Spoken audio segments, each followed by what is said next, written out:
On le voit. Bon, hier encore, j'ai assisté à une scène surréaliste. Donc, j'étais à l'entraînement et je discutais avec une nana, d'ailleurs, qui est assez éveillée, qui maîtrise pas tout, mais qui est quand même assez éveillée, qui veut pas de la vaccination et tout ça. On voyait un gars qu'on connaît, hein, d'ailleurs, qui s'entraîne dans la salle. Et lui, le gars, il t'évite 2 mètres, il respecte la distanciation de 2 mètres. Et toutes les 2 minutes, le mec se met du gel hydroalcoolique dans les mains. Toutes les 2 minutes. Et après, il fait son entraînement avec son masque. Donc à un moment donné, on lui dit, mais pourquoi tu gardes ton masque? Il dit, non, non, non, non, je prends pas de risque, garde mon masque. C'est-à-dire que voilà, c'est-à-dire que à ce niveau-là, c'est-à-dire qu'il n'y a plus de place pour le raisonnement. Tu peux rien faire en fait. C'est-à-dire qu'en fin de compte, moi maintenant, je ne tente plus de réveiller les moujons parce que je sais qu'ils sont programmés. Et là, on est dans quelque chose qui est beaucoup plus profond.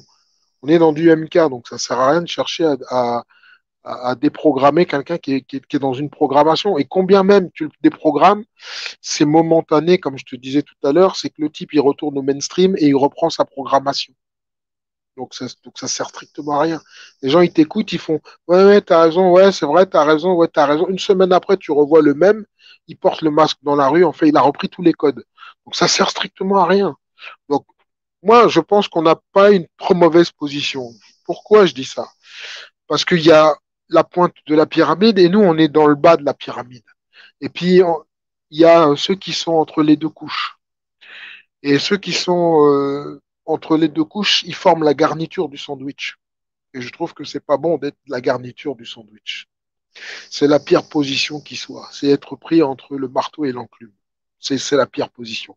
C'est-à-dire que les petits bourgeois du 16e qui ont crié à la police, allez-y, tuez les gilets jaunes en gros. Je sais pas si vous avez vu cette scène, je sais pas si tu l'as vu cette scène, Lou, où à un moment donné, tu as des Ah non, gilets je n'ai jaunes pas qui sont entendu dans le ça. 16e, qui se font charger, et puis tu as tous les petits bourgeois qui sont dans leur appartement cossu, qui sortent et qui disent, allez-y, tuez-les, tuez-les.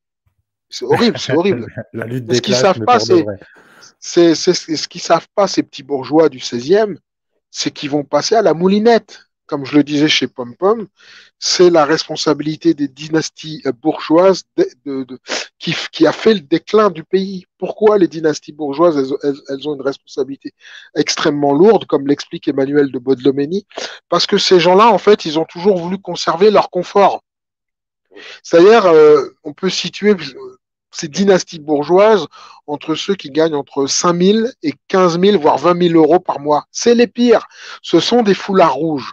Ce sont des gens qui sont détestables. Mais ce qu'ils n'ont pas compris, c'est que eux, ils font partie, en fait, de la. Ils sont pas dans le demi-milliard qui va rester. Ils sont dans les 95% de l'humanité qu'il faut éliminer. C'est ça qu'ils n'ont pas compris. C'est pour ça qu'ils pensent qu'ils sont privilégiés, qu'ils soutiennent des Macron, etc., et qu'ils sont complètement politiquement corrects, alors qu'en réalité, ils vont être des victimes. Pourquoi ils vont être des victimes? Parce que c'est pas bon d'être un vivant dans un monde de zombies.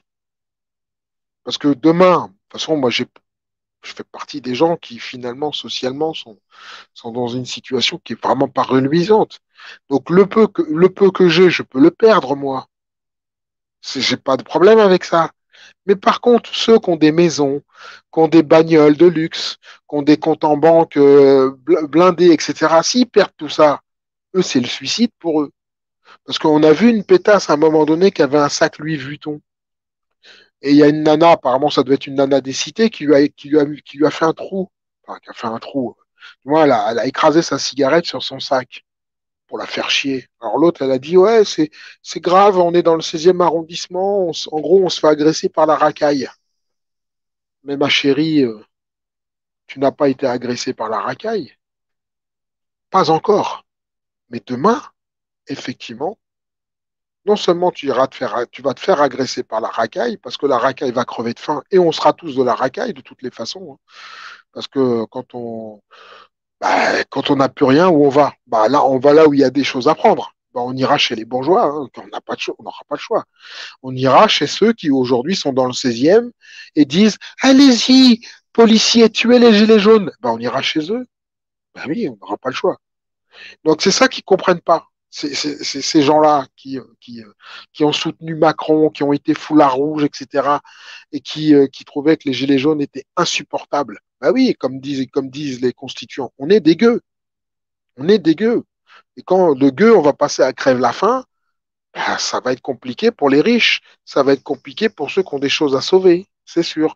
Donc, stratégiquement, ils devraient être avec nous, ces gens-là, pour préserver leurs biens et pour garder leur confort, entre guillemets. Ils devraient nous soutenir. Au lieu de ça, eh ben, ils sont contents de voir qu'on se fait défoncer la gueule et qu'on tombe dans la ruine et la pauvreté. C'est là où ils ont rien compris. Parce que quand à la bataille de Stalingrad, il y a une première ligne, évidemment, qui a un chargeur, mais qui n'a pas de fusil. La deuxième ligne, elle a un fusil. Et puis il y a une troisième ligne qui a ceci ou qui a cela. Quand la première ligne elle tombe et qu'elle se fait tuer, eh ben, la deuxième ligne, elle ramasse le chargeur et elle devient la première ligne. Et c'est très exactement ce qui va se passer avec le nouvel ordre mondial. Ça veut dire que eux, ils vont se retrouver dans les premières lignes. Et si on tombe, nous, parce que nous, peut-être qu'on tombera, hein, on le sait, on l'a intégré quelque part, eh ben, ils se retrouveront première ligne. Mais ça va leur faire très très mal. Ça va leur faire très très mal. Bah oui, parce que c'est ça la réalité du nouveau monde que ces gens-là veulent.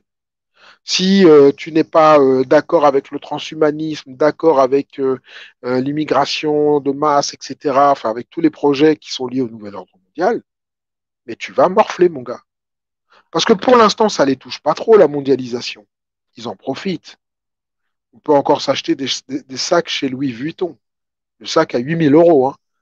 Ah, faut quand même avoir les moyens, hein, parce que moi, personnellement, 8 000 euros dans un sac, je sais pas, mais j'ai jamais touché, moi, 8 000 euros, 8 000 euros dans un mois. Même 8 000 euros, il y a des gens qui gagnent même pas 8 000 euros à l'année. Il y en a. Ils font même pas ça à l'année. La pétasse, elle se promène avec un sac à 8 000 euros en bandoulière. Et elle te dit, ouais, on peut même plus profiter en fait, de notre petit confort financier, quoi. Mais Bah non, surtout mais que ça. demain, en cas de crise alimentaire, je veux dire, c'est pas son sac à 8 000 € ou sa voiture à 300 000 € qui va lui donner à manger. Donc, c'est quelque part, tu vois, Ah oui, ça va remettre les compteurs à zéro, ça. surtout que le sac Vuitton à 8 000 euros, en vérité, en coût de fabrication, il vaut combien? Bon, bah c'est tout. Hein, là, on est dans du pantalon à une jambe, quand même, hein, quand même. Non? Un petit peu, hein. Bon, alors, là, t'as payé le sac 8 000 euros, tout ça, parce qu'il est griffé Louis Vuitton. Mais en vérité, il vaut 10 fois moins, quoi. Donc, faut arrêter ce snobisme à deux balles.